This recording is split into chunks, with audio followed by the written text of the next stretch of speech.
le magazine des jeunes entreprises à Taïwan, Graines de Business.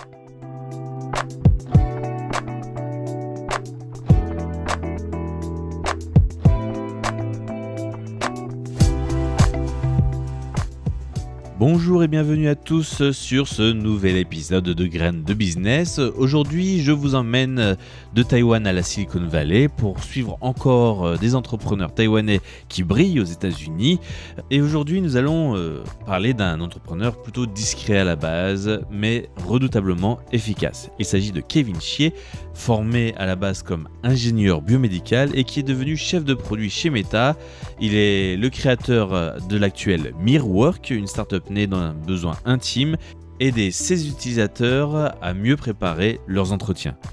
Et ce qui n'était au départ qu'un petit outil personnel s'est transformé en plateforme d'intelligence artificielle capable de simuler des entretiens, d'évaluer des milliers de candidats et de fluidifier les recrutements à l'échelle mondiale.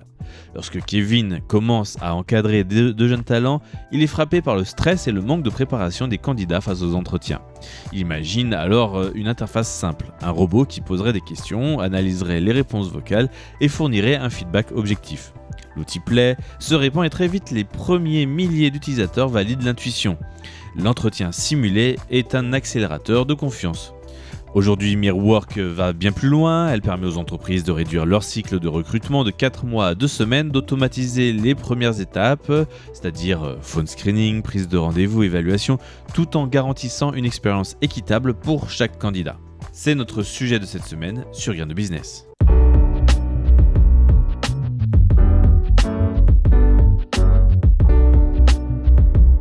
Et vous allez voir un petit peu que l'aventure de Mirwork est un peu un récit de garage numérique qui rappelle ceux de sociétés comme Calendly, Notion ou encore Duolingo, mais avec en prime une mission sociale assez forte, réduire les biais et remettre les compétences humaines au cœur du système de recrutement. Et en effet, au départ, Kevin Xie ne cherchait pas à fonder une start-up. Alors qu'il travaille à plein temps dans la tech aux États-Unis, ce Taïwanais immigré depuis l'âge de 12 ans commence à encadrer bénévolement des jeunes en recherche d'emploi. Rapidement, il se rend compte que les entretiens d'embauche sont une source majeure de stress et que la répétition est la clé de la progression pour ces différents mentorés, entre guillemets. Il crée donc Mirwork, Mock Interview Robot, un outil d'entraînement automatisé qui permet à ses mentorés de s'exercer n'importe quand avec un feedback structuré. Ce système, qui avait pour objectif à la base de n'être qu'un outil personnel, devient très vite populaire et dès la première version lancée, des milliers d'utilisateurs affluent sur la plateforme. Alors aujourd'hui, Mirwork, c'est une plateforme dopée à l'IA qui permet de simuler des entretiens, d'évaluer les candidats et de fournir des retours détaillés aussi bien aux postulants qu'aux recruteurs. Dans un cas concret, une entreprise tech a pu passer de 4 mois à 2 semaines pour recruter 8 candidats sur 50. En supprimant ce qu'on appelle les goulots d'étranglement classiques, c'est-à-dire la programmation, les relances, les appels de présélection, Mirwork permet d'optimiser l'ensemble du système et de surtout se concentrer sur l'essentiel, l'humain. Pour Kevin, la mission est claire, permettre à chaque candidat de se présenter équitablement, non sur la base d'un CV ou d'une école, mais sur sa capacité à s'exprimer et à résoudre des problèmes en direct. L'IA se concentre sur des compétences clés, clarté, vocabulaire, ton, structuration, tout en supprimant les biais liés à l'identité ou l'accent. Elle s'adapte à plus de 20 langues et permet même de changer la voix ou la personnalité de l'intervieweur afin de réduire le stress et créer un climat d'écoute bienveillant. Avant Mirwork, Kevin Xie avait conçu des outils de diagnostic pour l'autisme et le TDAH. Et si vous ne connaissez pas les TDAH, c'est un trouble du déficit de l'attention avec ou sans hyperactivité. Le H ne veut pas dire que l'hyperactivité est présente forcément dans les TDAH et est définie par les symptômes d'inattention associés ou non à des symptômes d'hyperactivité motrice et d'impulsivité. Alors cela peut paraître très loin du recrutement, mais au final, il est allé dans des cas extrêmes de manque de communication avec des personnes atteintes d'autisme plus ou moins développés, avec des personnes avec des problèmes de l'attention qui ne savent pas ou qui ont du mal à pouvoir se concentrer sur une tâche, sur une mission et notamment sur un entretien avec le stress. Et donc cela lui a permis donc d'avoir une expérience dans la collecte de données comportementales qui l'a aidé bien sûr à penser une plateforme fiable, sensible et structurée où le jugement final reste humain mais la préparation est enrichie et accélérée. Alors il faut savoir qu'aujourd'hui 60% des utilisateurs de Mirrorwork sont déjà en poste et cherchent à évoluer. Un tiers sont des diplômés récents et les usages s'élargissent.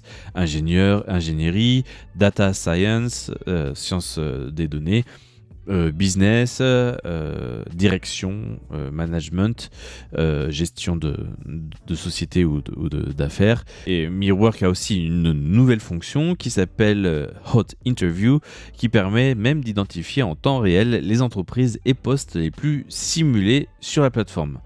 D'autres intégrations sont à venir, notamment à travers des plateformes de recrutement comme Indeed ou Elingse, qui est une plateforme taïwanaise de recrutement et qui rendront Mirrorwork encore plus accessible.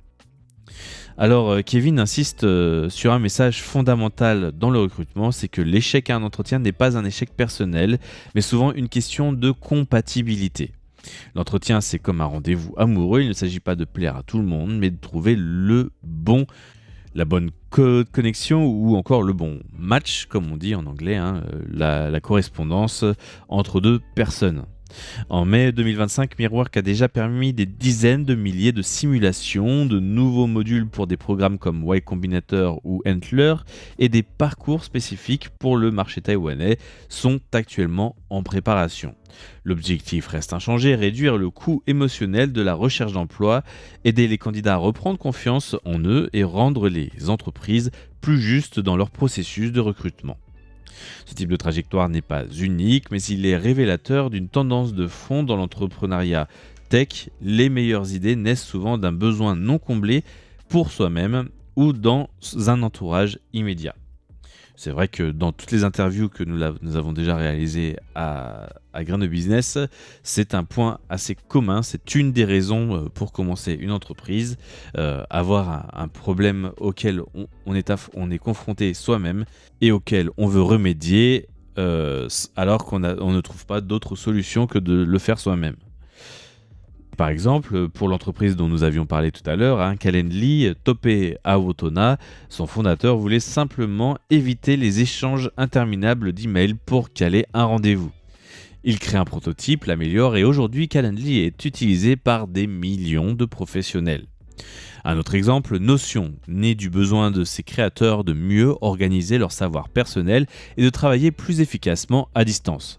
En apportant une réponse simple à un problème vécu au quotidien, ils ont construit une plateforme ultra flexible, aujourd'hui valorisée à plusieurs milliards de dollars américains. Ou encore Duolingo, conçu à l'origine comme un projet académique. Ses fondateurs voulaient démocratiser l'apprentissage des langues. Et là encore, un besoin clair, une interface ludique, une technologie solide et une croissance virale pour l'application. Mirrorwork donc s'inscrit dans cette même veine, un outil né de l'usage réel, pensé pour l'humain et construit de manière incrémentable. La différence, Kevin Xie ajoute une forte dimension d'inclusion, suppression des biais, prise en compte des accents et styles de langage, personnalisation de l'expérience selon les niveaux d'anxiété. Il ne s'agit pas juste de rendre le processus plus efficace, il s'agit de le rendre surtout plus juste aux yeux de Kevin.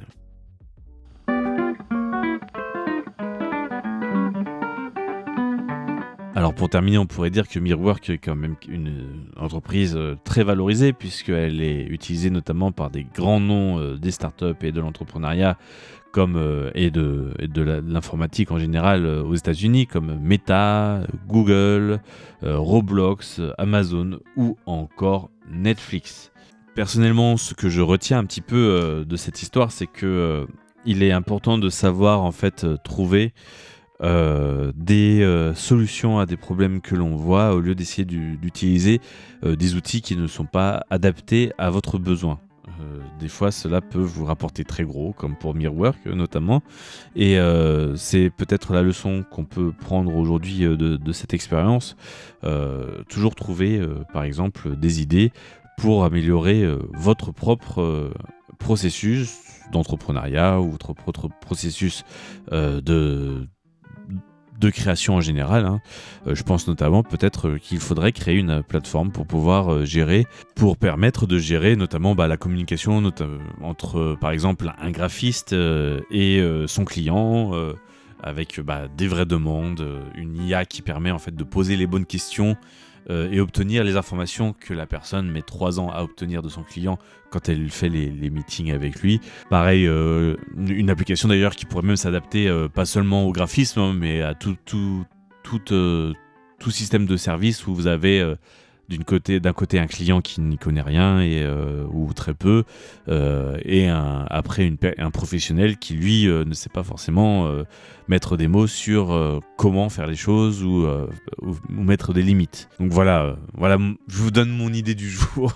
Réalisez-la si vous la voulez, ou peut-être qu'il y a des plateformes qui le font déjà, mais cela nous permet quand même de voir à peu près quel est le cheminement des startups qui n'ont pas forcément, comme on pourrait le croire, juste l'intérêt de monter un projet qui soit vendable à des investisseurs et faire juste la culbute entre guillemets et s'en aller. La base est quand même à 90% en général, et c'est mondial comme information, comme statistique.